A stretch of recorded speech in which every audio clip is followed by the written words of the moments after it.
የሐዋርያው ጳውሎስ መልእክት ወደ ጢሞቴዎስ አንደኛ።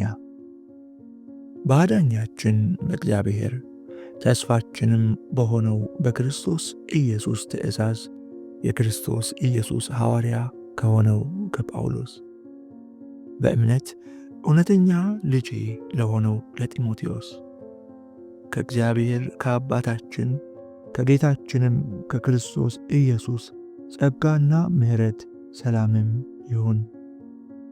ወደ መቄዶንያ በሄድሁ ጊዜ አደራ እንዳልሁ አንዳንድ ሰዎች ከእንግዲህ የሐሰት ትምህርት እንዳያስተምሩ ታዛቸው ዘንድ በዚያው በኤፌሶን ተቀመጥ።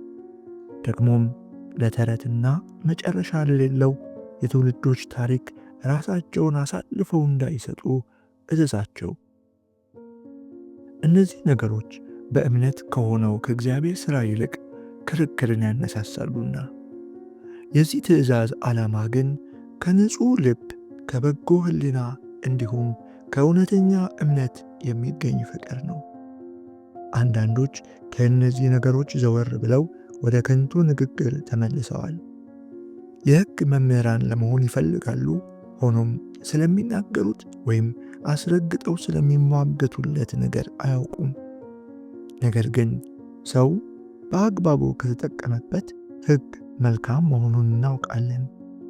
ደግሞም ሕግ የተሰጠው ለጻድቃን ሳይሆን ለሕግ ተላላፊዎችና ለአመፀኞች፣ ፈሪሃ እግዚአብሔር ለሌላቸውና ለኃጢአተኞች፣ ቅድስና ለሌላቸውና እግዚአብሔርን ለሚንቁ፣ አባትና እናታቸውን ለሚገድሉ፣ ለነፍሰ ገዳዮች መሆኑን እናውቃለን። እንዲሁም ለዘማውያን፣ ከወንድ ጋር ለሚተኙ ወንዶች፣ ሰውን ለሚሸጡና ለሚገዙ፣ ለውሸተኞች፣ በሐሰት ለሚምሉ፣ ጤናማ የሆነውን ትምህርት ለሚጻረሩ ሁሉ ነው። ይህ ጤናማ ትምህርት ብሩክ እግዚአብሔር ለእኔ በአደራ ከሰጠኝ የክብር ወንጌል ጋር የሚስማማ ነው።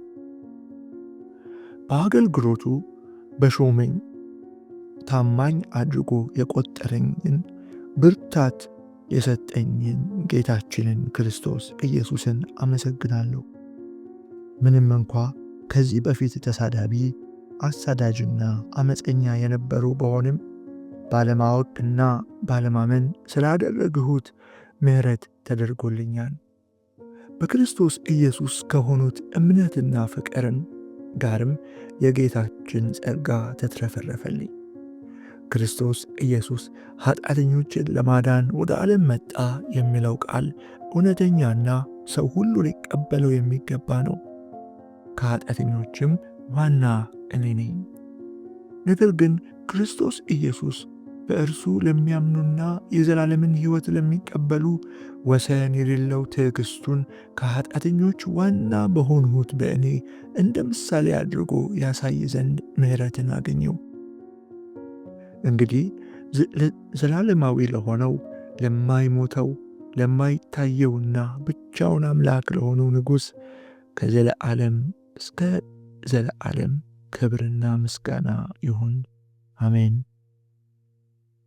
ልጄ ጢሞቴዎስ ሆይ አስቀድሞ ስለ አንተ በተነገረው ትንቢት መሠረት ይህን ትእዛዝ እሰጥሃለሁ።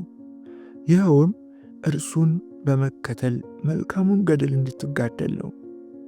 እምነትና በጎ ሕሊናም ይኑረ። አንዳንዶች ሕሊናቸውን ጥለው ባሕር ላይ አደጋ ደርሶበት እንደሚጠፋ መርከብ እምነታቸውን አጥፍተዋል። ከእነርሱም መካከል እንዳይሳደቡ ትምህርት ያገኙ ዘንድ ለሰይጣን አሳልፌ የሰጠኋቸው ሄሜኔዎስና እስክንድሮስ ይገኛሉ።